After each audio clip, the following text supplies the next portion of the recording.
çökməsinə rəvac verdi. Məhz belə bir dövrdə erməni millətçiləri uydurma Qarabağ kartını ortaya atdılar. Heç bir əsası olmayan bu uydurma iddiaya qəzəblənən Azərbaycan xalqı haqq səsini dünyaya çatdırmaq üçün meydanlara axışdı. 80-ci illərin axırlarında erməni millətçiləri Azərbaycana qarşı o uydurma niyyətlərini, mənfur niyyətlərini həyata keçirmək istəyəndə onlar ortaya bir tezis atmışdılar. Dağlıq Qarabağ Azərbaycandan ayrılmalıdır. Burada yaşayan ermənilərin həyat səviyyəsi aşağıdır. Dağlıq Qarabağa Azərbaycan hökuməti fikir vermir. Ona görə də biz bu siyasi mübarizəyə görə ayağa qalxmışıq və Azərbaycandan ayrılmaq istəyirik. Təbii ki, bu ağ yalan idi və mən sistemli təhlil apardım. Dağlıq Qarabağın sosial-iqtisadi inkişafı barədə materialları topladım. Çox ətraflı bir arayış hazırladım. Bir müddətdən sonra Bakıda yaşayan erməni millətindən nümayəndələrini iştirakı ilə və akademik Tigran Xaçaturovu Moskvadan dəvət etməklə biz dəyirmi masa keçirdik. O dəyirmi masanın materialları Respublikanın dövlət qəzetlərində, o cümlədən erməni dilində çıxan Kommunist qəzetində çap olunmuşdu. Ana xətt ondan ibarət idi ki, mən orada cədvəl də vermişəm həmin kitabda ki, Dağlıq Qarabağda sosial-iqtisadi inkişaf səviyyəsi Ermənistandan da, Azərbaycan üzrə orta göstəricilərdən də, SSR üzrə orta göstəricilərdən yüksəkdir. İllər keçir, amma hər dövrdə yazılan, aparılan tədqiqatlar qalır. Çünki bu da bizim tariximizdir və mən bir vətəndaş ziyalı kimi bildirirəm ki, o illərdə SSR miqyasında böyük bir əks-sədaya sahib olan bu araşdırmaları mən aparmışımdır. Müstəqil Azərbaycan Respublikası Milli Məclisinin deputatı olan Ziyad Səmədzadə, Milli Məclisin İqtisadi Siyasət Daimi Komissiyasının sədri kimi Respublikada iqtisadi qanunvericilik bazasının möhkəmləndirilməsi, büdcə sisteminin təkmilləşdirilməsi və başqa iqtisadi məsələlərin həllində fəal iştirak edir. Bugün Azərbaycan dövləti, onun prezidenti İlham Əliyev cənabları, Azərbaycanın gələcək inkişafına dair milli maraqlara cavab verən proqrama malikdir. Bu proqram Ulu Öndər Heydər Əliyevin müəyyən etdiyi Azərbaycanın tərkib hissəsidir.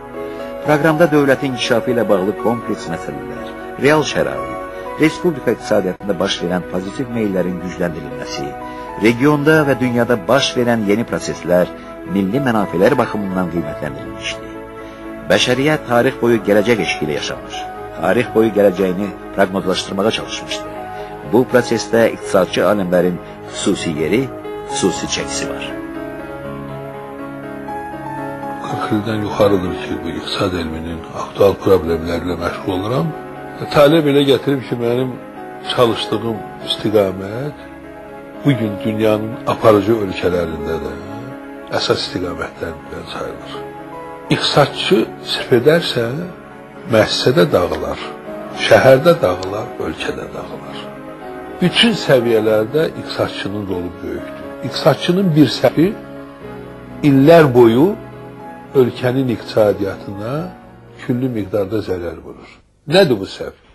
Əgər biz bugün ölkənin milli maraqlarına cavab verməyən, məşğulluğu artırmayan, ekoloji cəhətdən zərər vuran məsələləri təbliğ etsək, Allah eləməsin, siz təsəvvür edin ki, nə qədər biz uduzarıq. Ona görə mən həmişə çalışmışam və taleyimdən çox da razıyam ki,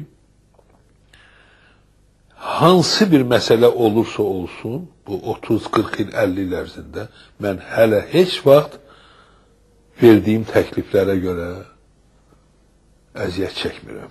Çünki o məsuliyyəti dərk edirəm. Bu məsuliyyəti dərk etmək də təbii ki, onun da əsası bizim ölkəmizdə, yəni keçmiş SSR-də vaxtı ilə iqtisadiyyatda buraxılan səhvlərdən çıxarmış nəticələr olub. Bəzən Sovet vaxtında Dövlət Plan Komitəsinin məsul işçiləri gedirdilər Moskvaya, gəlirdilər, böyük fəxrlə deyirdilər ki, mən bir zavod aldım, bu il tikəcəyik. Amma Heydər Əliyev həmişə deyirdi, bu zavod ki, tikiləcək Azərbaycanda, nə qədər iş yeri yaradacaq, nə qədər xam mal istifadə ediləcək və biz nə qədər hazır məhsul istehsal edəcəyik və ekologiyaya vurulan zərər nə qədər azalacaq. Əgər bu göstəriciləri hesablamadan bir gün Azərbaycana gətirsək bir zavodu, təbii ki, bu düz olmaz. Yəni, iqtisadçının məsuliyyəti çox böyükdür. O bir növ ölkənin taleyinə bilavasitə təsir edən bir mütəxəssis kimi qiymətləndirilir və qiymətləndirilməlidir. Çünki bugün təkcə kommersiya maraqları ilə ölkənin iqtisadiyyatını qurmaq olmaz. Siz fikir verirsiniz, Cənab Prezident həmişə deyir, biz indi güclüyük, biz qulaq asırıq, amma ölkəmizin milli maraqlarına cavab verən tövsiyələri qəbul edirik. İqtisadçının da tövsiyəsi belə olmalıdır. İqtisadçının tövsiyəsi millətin dirçəlişinə, millətin inkişafına, millətin gələcəyinə xidmət etməlidir. Bəs bu niyə belədir? Buna bir dənə belə. Niyə belədir? Bu şəklini dəyişəcəyik, onda bu düzələcək. Sonra? Qadınlarla bağlı hansı? Amma şeyliyində bunu gələn dəfə deyin ki, bunu biraz böyük versin. İslam qadına qarşı zorakılığa yox deyib bir səhifə verməlidir. Nə olardı bunun yanında bir səhifə qadınlara aid şey yazsaydı?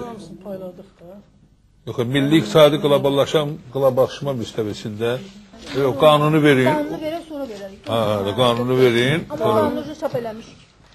Gözəl. Bax, çox yaxşı. Bunu mən sizə deyim, bunu hamısını diqqətlə oxuyurlar. Keçən dəfə sərf eləmişdik. Biri burada gedib, sonra başqa məqalə burada, sonra onun arxasında nəysə.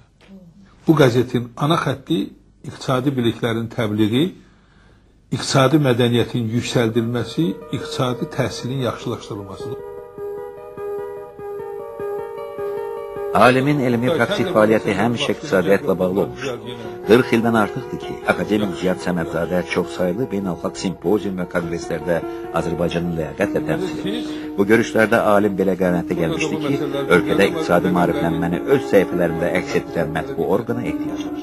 Məhz bu məqsədlə onun təşəbbüsü ilə 1999-cu ildə təsis olunan İqtisadiyyat qəzeti müntəzəm çap olunaraq oxucularla görüşə gəlir.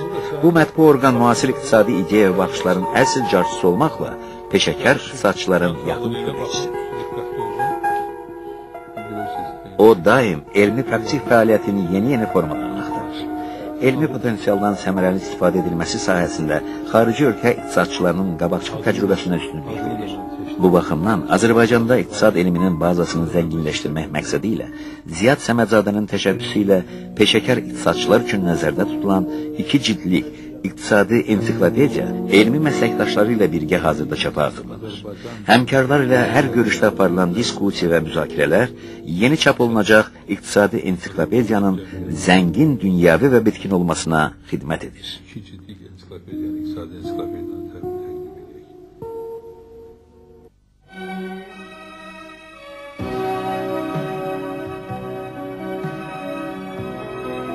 Akademikin son illərdə gördüyü işlərdə Azərbaycanın iqtisadiyyatı dünya təsərrüfat sisteminin tərkib hissəsi kimi nəzərdən keçirilir. O, Azərbaycanın iqtisadiyyatının inkişafını ümumdünya miqyaslı iqtisadi inkişaf kontekstində təhlil edir.